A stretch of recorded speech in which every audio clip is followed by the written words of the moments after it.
2010 সাল থেকে প্রতি বছর আর্কিটেকচার শিক্ষার্থীদের ভ্রমণের জন্য স্কলারশিপ দিচ্ছে রফিক আজম ট্রাভেল বুটসারি।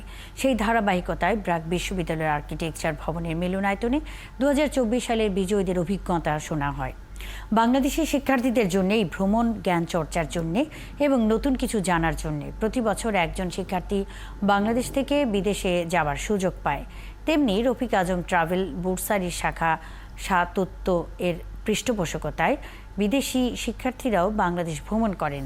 তারা তাদের ভ্রমণ অভিজ্ঞতা প্রজেক্টরে উপস্থাপন করেন, যা থেকে শিক্ষার্থীরা অনেক কিছু জানতে পারে। এবছর বাংলাদেশ থেকে বিজয়ী একজন শিক্ষার্থীর পাশাপাশি অস্ট্রেলিয়ার দুজন শিক্ষার্থী এবং শ্রীলঙ্কার একজন শিক্ষার্থী তাদের ভ্রমণ অভিজ্ঞতার কথা উপস্থাপন করেন। তারা বলেন, এই ভ্রমণ অভিজ্ঞতা তাদের অনেকেরই জীবন পরিবর্তন করে দিয়েছে। যার উদ্যোগে এমন আয়োজন তিনি স্থপতি রফিক আজম। তার মতে আর্কিটেকচার শিক্ষার্থীরা যত ভ্রমণ করবে ততই তাদের জ্ঞানের চর্চা হবে।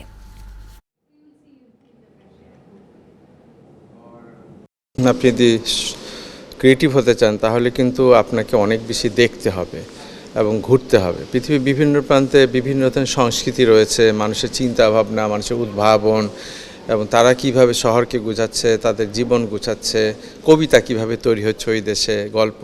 তো তাবৎ বিষয় যদি আমরা একে অপরের সঙ্গে সম্পর্ক করে না দেখি তাহলে কিন্তু আমরা নতুন কিভাবে কি আগাবো, তাই না? তো সুতরাং জ্ঞান চর্চার যে এটা একটা পদ্ধতি, তা আমরা সেটা চেষ্টা তো সবসময় ঐতিহাসিকভাবে সবাই করেছেন, সমস্ত আর্কিটেক্টরা করেছেন, লেখকরা করেছেন, ঘোরাঘুরি করেছেন, কিন্তু এটা একটা ভালো জিনিস। কিন্তু এখন আমার মাথায় কেন আসলো সেটা, কারণ আমার কাছে মনে হচ্ছে আমি তো অনেক দেশে ঘোরাঘুরি করি, আমিও শেখার চেষ্টা করি।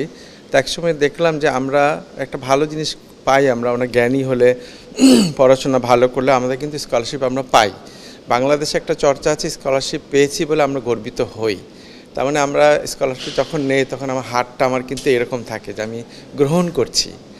কিন্তু আমরা কি বাঙালি হতে পারি না সেই বাঙালি যে সব দেশের অন্য দেশের মানুষকে আমরা হাতটাকে ঘুরিয়ে আমরা তাদেরকে স্কলারশিপ দিলাম? সুতরাং আমরা গ্রহণ করতে পারি, আমরা দিতেও পারি। যারা ভালো জ্ঞানী বা চর্চা করছেন তাদেরকেও আমরা স্কলারশিপ দিতে পারি। তার মানে এখন আমরা পূর্ণ হলাম, আমরা গ্রহণও করতে পারি, আমরা দিতেও পারি। তো ওই জায়গা থেকে কিন্তু আমার মাথায় এসছে যে আমরা হাতটাকে ঘুরিয়ে তাদেরকে দিতে চাই। এখানে আমাদের গর্বটা আরও একটু বাড়তে পারে হয়তো ভাবনা। উদ্দেশ্য ওইটাই যে আমরা যতক্ষণ বিশ্বকে না জানবো, আমরা একে অপরের সঙ্গে বন্ধুত্ব সম্পর্ক না হবে, না ক্রিয়েট করতে পারবো কিছু, অন্য কালচার জানবো, মানুষকে জানবো, তখন কিন্তু আপনি অনেক বেশি মানবিক হবেন, আপনার সৃষ্টিও মানবিকতার মধ্যে দিয়ে সৃষ্টিশীলতা হবে। এটাই মূল উদ্দেশ্য। আমাদের অস্ট্রেলিয়া থেকে দুইজন উইনার এসেছে, যারা একজন অস্ট্রেলিয়ার নিউ সাউথ ওয়েলস ইউনিভার্সিটির আর একজন সিডনি ইউনিভার্সিটির। তো ওরা তো লাস্ট 10 দিন আমাদের হিস্ট্রি, কালচার, আর্কিটেকচার এগুলো দেখলো। তারপরে এখন ওরা ওইগুলো নিয়ে স্কেচ করেছে, ছবি তুলেছে, পেইন্টিং করেছে। সেইগুলো নিয়ে ওদের এক্সপিরিয়েন্স, বাংলাদেশকে বিদেশিদের চোখে আমরা কি করে দেখছি, সেই এক্সপিরিয়েন্সটা আজকে ওরা শেয়ার করবে। আরও একজন উইনার এসেছে শ্রীলঙ্কা থেকে, সেও তার এক্সপিরিয়েন্সগুলো আমাদের সঙ্গে শেয়ার করবে। তারপরে তারা যখন আবার নিজেদের দেশে ফেরত যাবে তখন তাদের আর্কিটেকচার ইনস্টিটিউটের কাছে আবার ওরা, এবং নিজের ইউনিভার্সিটির কাছে আবার ওরা ওদের এক্সপিরিয়েন্সগুলো শেয়ার করবে। তো এই শেয়ারিংয়ের মাধ্যমে আসলে দুই দেশের মধ্যে একটা টাই সৃষ্টি হয়, দুই দেশের মধ্যে একটা সুন্দর সম্পর্ক তৈরি হয়। তো যেটা আরও স্টুডেন্টদেরকে এবং আর্কিটেক্টদেরকে ইন্সপায়ার করে ট্রাভেল করতে, যার মাধ্যমে তারা এত কিছু শিখতে পারে। ঘুরতে যাওয়ার জন্য, ট্রাভেল করার জন্য 2 সপ্তাহ 3 সপ্তাহ রফিক আজমের অফিস সাতত্য এবং রফিক আজমের উদ্যোগেই এটা হয়েছে। রফিক আজম আমাদের খুব প্রিয় একজন মানুষ, আমাদের সাথে প্রথম থেকেই ব্র্যাক ইউনিভার্সিটির স্থাপত্য বিভাগে উনি পড়িয়ে এসছেন, এখনও পড়াচ্ছেন, এই সেমেস্টারেও পড়াচ্ছেন।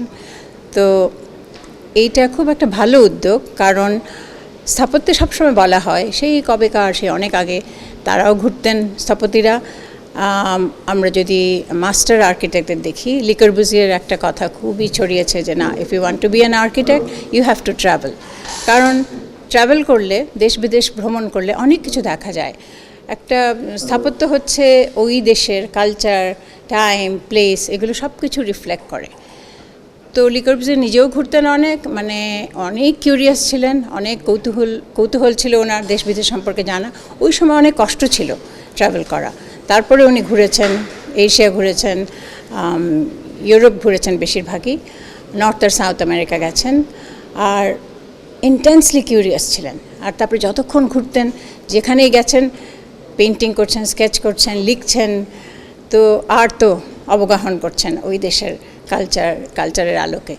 তো স্থাপত্যের যে নির্মাণ সামগ্রী, মেটেরিয়াল, তারপরে spatial quality, space related quality, কত সুন্দর স্পেসটা, কত সুন্দর আলো আসছে, সূর্যের আলো আসছে, কিংবা অনেক বড় সিলিং একটা চার্চে। তো এইগুলো সব কিছুই তাকে মুগ্ধ করত